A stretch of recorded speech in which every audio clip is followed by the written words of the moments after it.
புற்றுநோயை பற்றிய விழிப்புணர்வை ஏற்படுத்தவும், அதன் தடுப்பு, முன்கூட்டியே கண்டறிதல் மற்றும் சிகிச்சையை மேம்படுத்தவும், அதன் தாக்கத்தை குறைக்க உலகளாவிய நடவடிக்கையை ஊக்குவிக்கவும் பிப்ரவரி 4ஆம் தேதி ஆண்டுதோறும் உலக புற்றுநோய் தினம் அனுசரிக்கப்படுகிறது. Alliance club of Coimbatore Cheran மற்றும் பிஜிஎம் மருத்துவமனை இணைந்து இன்று உலக புற்றுநோய் தினத்தை அனுசரித்தது. நிகழ்ச்சிக்கு அலையன்ஸ் கிளப் ஆஃப் கோயம்புத்தூர் புற்றுநோய் விழிப்புணர்வு மாவட்ட தலைவர் அலையன்ஸ் எஸ். பிரபாகரன் வரவேற்புரை வழங்கினார். சிறப்பு அழைப்பாளராக ஆர் எஜுகேஷனல் இன்ஸ்டிடியூட் தலைவர் கே. ராமசாமி கலந்து கொண்டு வாழ்த்துரை வழங்கினார். நிகழ்ச்சிக்கு சிறப்பு விருந்தினராக பிஜிஎம் மருத்துவமனையின் தலைவர் டாக்டர் வி. ஜி. மோகன் பிரசாத் சிறப்பு விருந்தினராக கலந்து கொண்டு பொதுமக்களிடையே புற்றுநோய் குறித்து விழிப்புணர்வை எடுத்துரைத்தார். அப்போது அவர் பேசுகையில், நாம் உட்கொள்ளும் அன்றாட உணவுகளில் அதிக அளவுகளில் பூச்சிக்கொல்லிகள், கெமிக்கல்ஸ் உள்ளது. நமது உடலில் புற்றுநோய் வராமல் தடுப்பதற்கு நல்ல முறையான உணவுகள், நல்ல உறக்கம் மற்றும் உடற்பயிற்சி போன்றவை தினம் கடைபிடிக்க வேண்டியது அவசியமான ஒன்றாக உள்ளது. இவற்றை நாம் தினந்தோறும் செய்வதன் மூலம் நாம் ஆரோக்கியமான வாழ்வும் நோயற்ற வாழ்வையும் பெற முடியும் என தெரிவித்தார்.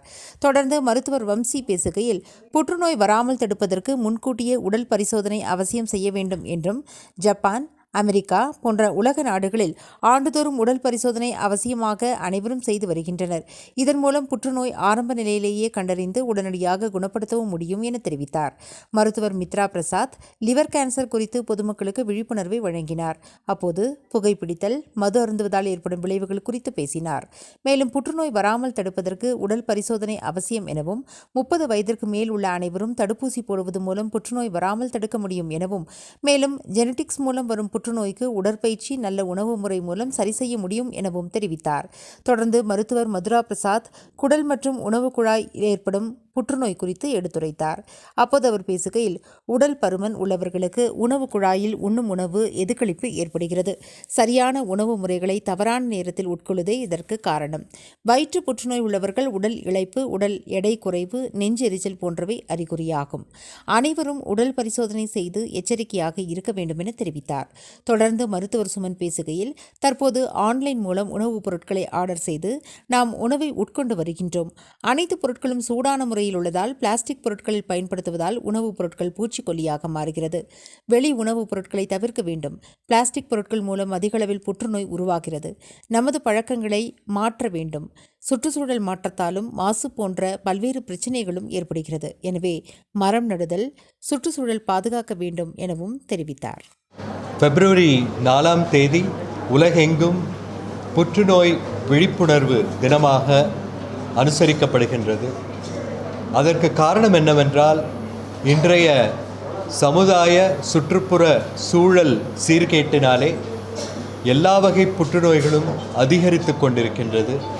அது மட்டுமல்லாமல் ஒரு தனி மனித வாழ்க்கையும் இன்று சீராக இல்லாமல் அதுவும் மாசுபட்டு இருக்கின்றது. உதாரணமாக யோகா செய்வது, உடற்பயிற்சி செய்வது, உணவுகளை தேர்ந்தெடுத்து உண்பது, இதெல்லாம் இன்றைக்கி இல்லாமல் போயிடுச்சு. ஆழ்ந்த உறக்கம் இல்லை இரவில். இதெல்லாம் சேர்ந்து கேன்சர் ரிஸ்க்கை அதிகப்படுத்தும். அது மட்டும் இல்லாமல் புகையிலை சம்பந்தமான விஷயங்களை யூஸ் பண்ணுறது, அடுத்தது மதுபானங்கள் அருந்துதல், இது எல்லாத்துலேயுமே நம்ம கேன்சர் ரிஸ்க் அதிகம். இன்றைக்கி விவசாயத்துக்காக நம்ம நிறைய பூச்சிக்கொல்லி மருந்து உபயோகிக்கின்றோம். பூச்சிக்கொல்லி மருந்துகள் அதிகமாக உபயோகிக்கும் பொழுது அந்த ரசாயன சேர்க்கையினாலே கேன்சர் அதிகரித்து கொண்டிருக்கின்றது. கேன்சரை இன்றைக்கி நம்ம கண்டுபிடிக்கணும், ஏர்லியாக கண்டுபிடிக்கணும்.